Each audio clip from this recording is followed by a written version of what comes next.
Hello.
Shut down movie theaters. When King Charles II came to reign in 1662, he said, let's bring back Christmas, let's reopen movie theaters. Maybe because he had many mistresses, but his favorite mistress was this English actress, Nell Gwyn. Anyone familiar? Nell Gwyn. Well, he also had his wife, called Catalina de Braganza from Portugal. Who likes tea over here? Anyone like tea? Well, actually,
Stand next to me on this side.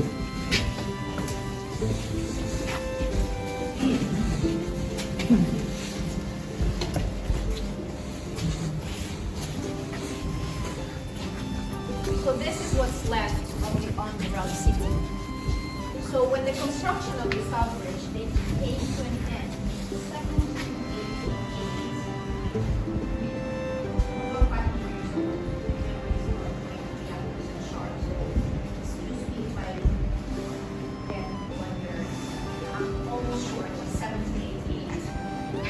so the merchants wanted to make use of all the spaces of the bridge underneath. So they used underneath the bridge to store the merchandise. However, they rushed the construction of the South Bridge and they didn't seal it against water. That's why you can see how damp it is. You see probably some drops of water falling on top of your heads. So because the city above was extremely overpopulated, people were very sick, it was extremely dangerous. This down here very quickly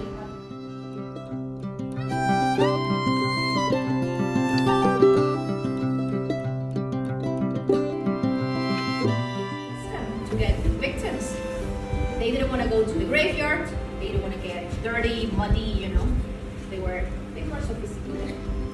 So they started getting their victims in taverns.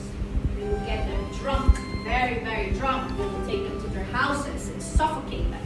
So one will sit on top of the stomach, the other will stick 2 fingers up the nose to make the victim vomit and drink that their vomit until they suffocated. So this was a form to show that they died from a natural death. They would sell their bodies. So they managed to kill about 16 people. They will hide their corpses down here as well. And some say 4 of their victims were murdered down here in one of the taverns. This, what you're going to see, is just, it's nothing pretty much. It's just 2 chambers of what used to be about 200 chambers all around Edinburgh. These were tunnels and alleys. And many experts in paranormal activity also like to come down here to the vaults. This is just some of the vaults. There are many others. There are not many left because they have been sealed. But here you tend to see here, and they have the shoemaker. This ghost doesn't make eye contact, he doesn't show you, he doesn't touch you. However, you hear the footsteps, especially when you turn. You hear them not only here, but in many other vaults around Edinburgh. And also the watcher. The watcher is more physical. Many people have claimed to have been pushed. The reason why they put handrails there. So be careful when we come down, mind your head.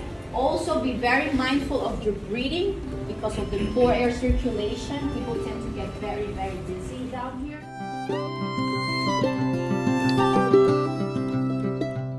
Claim families of about 10 people live on each chamber down here in this really inhumane conditions. Filthy, poor air circulation, no lighting, no toilets. So let's continue to the children's vault. Mind your head here, please. Hold on to the handrails or step down. Yeah. It's a little slippery because it's wet.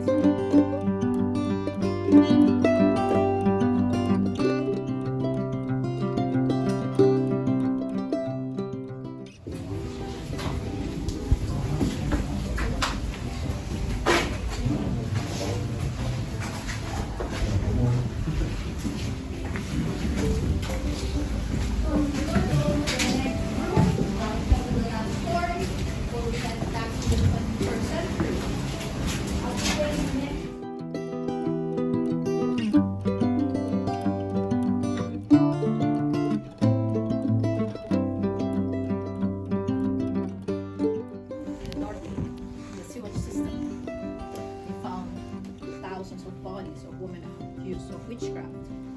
So when a woman was accused, was suspicious of being a witch for absolutely no reason, she had to go in front of a trial of men. They will remove her clothes, and with a needle, they'll start looking for birthmarks. So the test was to prove if she was a witch. They will pinch the birthmark. If the birthmark, if she bled, she was innocent, she was good to go. She was free. However, if she didn't bleed or if she didn't show any signs of pain, she was a witch. She had no signs of humanity. They would throw her in the fire and burn her alive.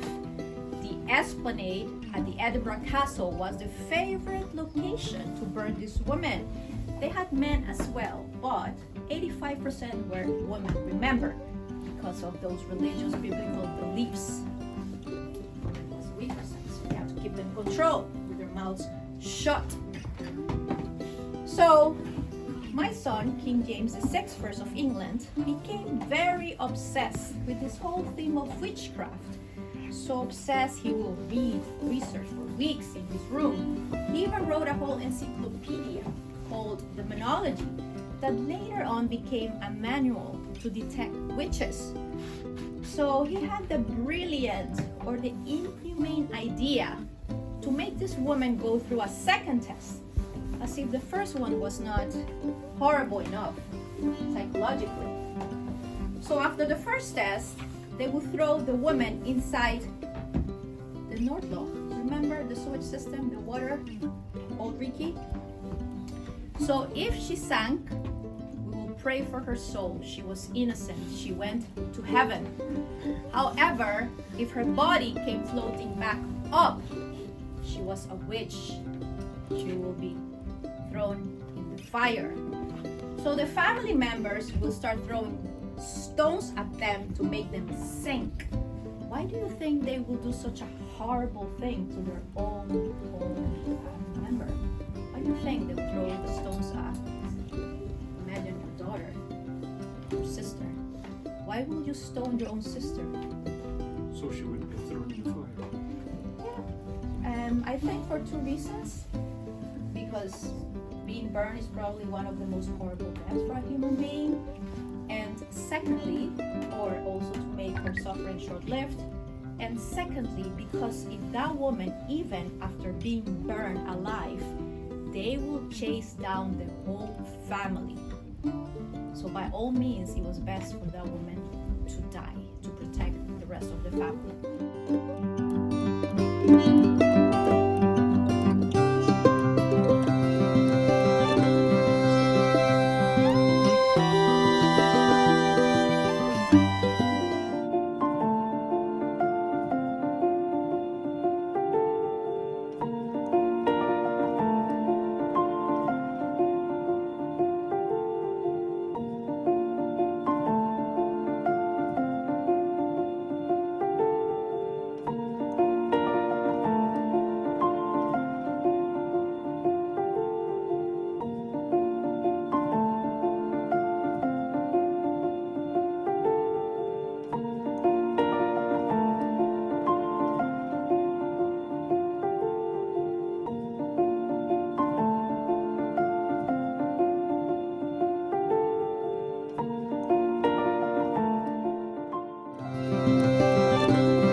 So far, far away in the land of Edinburgh, we're going to see Arthur's Seat.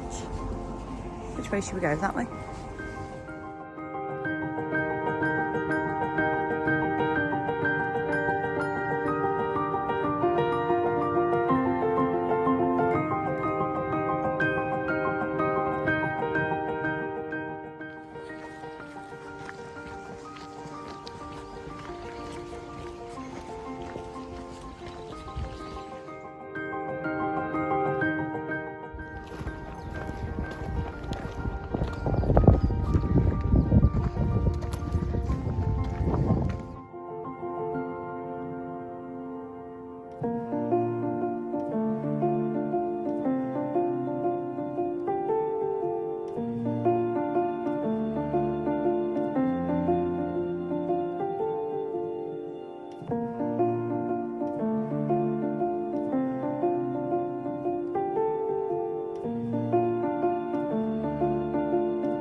Every time I go through those bogs, I think of Labyrinth.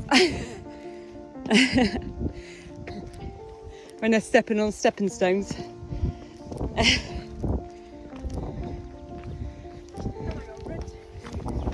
What's that? I know. It's lovely, isn't it? Yeah, look. Fossilised. Wait till you're at the top.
Bye.